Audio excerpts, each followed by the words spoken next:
দর্শকবিন্দু ও খামারি ভাই বন্ধুরা, আসসালামু আলাইকুম। খামারবাড়ি ইউটিউব চ্যানেলের পক্ষ থেকে আপনাদেরকে জানাই আন্তরিক শুভেচ্ছা অভিনন্দন। আশা করি আপনারা সবাই ভালো আছেন। আমরাও আল্লাহর অশেষ রহমতে ভালোই আছি।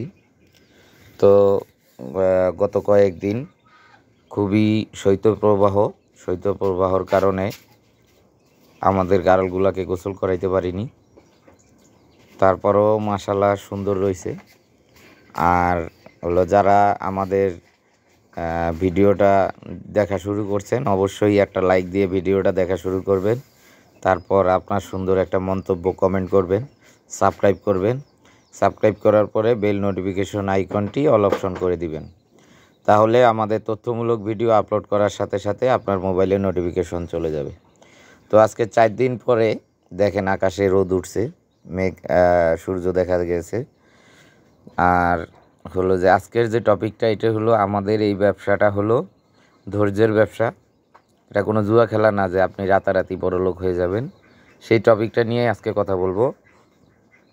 আর যারা গারল কিনতে ইচ্ছুক, আমাদের এই স্ক্রিনে দেওয়া নাম্বারে অথবা ডেসক্রিপশন বক্সে দেওয়া নাম্বারে যোগাযোগ করবেন, অথবা আমাদের যে ঠিকানা দেওয়া আছে 23 নং জোরবিটা, ত্রিমোহনী, খিলগাঁও, ঢাকা, এই ঠিকানায় সরাসরি এসে সুস্থ সবল গারল দেখে শুনে কিনে নিয়ে যাবেন। তো এই একটা আমাদের প্রায় 17-18 দিনের বাচ্চা। মাশাআল্লাহ আমাদের বাচ্চাগুলো খুব সুন্দর হয়। আর আমাদের এখানে যে গারলগুলো আছে এগুলা প্রায় গারলগুলাই প্রেগনেন্ট গারল। আর হলো যে তো এই ব্যবসাটা হলো সম্পূর্ণটাই হলো ধৈর্যের ব্যবসা। সম্পূর্ণটা ধৈর্য এবং পরিশ্রম, এই দুইটা জিনিস।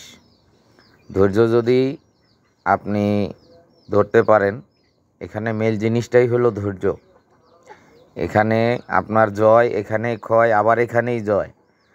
তার মানে দেখা গেল কোনো একটা কারণে আমরা যারা গারল, ছাগল, গরুর খামারি, দেখা গেল কোনো একটা কারণে দেখা গেল যে আপনার অনেকগুলা, এই আমার জানা মতে অনেকেই আমারে ফোন করছে যে অনেকগুলা গারল একসাথেই মারা গেছে কী কারণে? হয়তোবা কোনো ঘাসে, কোনো খেতে, কোনো বিষ, বা এখন যে ঘাস মারার ওষুধ বের হয়েছে এগুলা দেওয়া থাকে। যদি এগুলা দেওয়া থাকে তাহলে যদি মনে করেন এগুলা খায়, তখন গারলটা মারা যাওয়ার সম্ভাবনা বেশি থাকে। দেখা গেলো একসাথে 5-7টা মারা যাইতে পারে। এখন আপনারও কিছু করার নাই, আমারও কিছু করার নাই।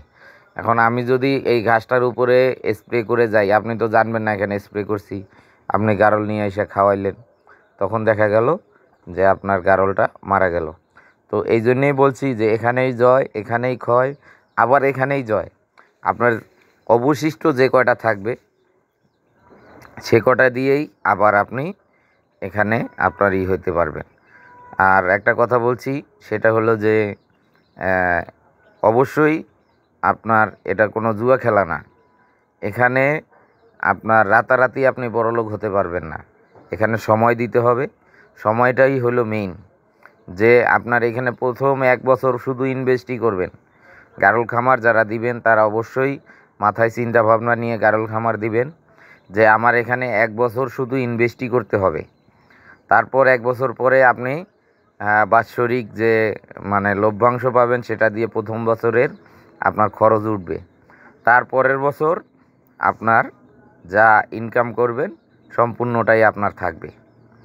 তো এই হলো হিসাব যে আপনি 1 বছরের ভিতরে 70 থেকে 80টা মা গারল যখন করবেন, তখন এইখানে বাৎসরিক আপনি প্রায় 10 থেকে 12 লক্ষ টাকা ইনকাম করতে পারবেন।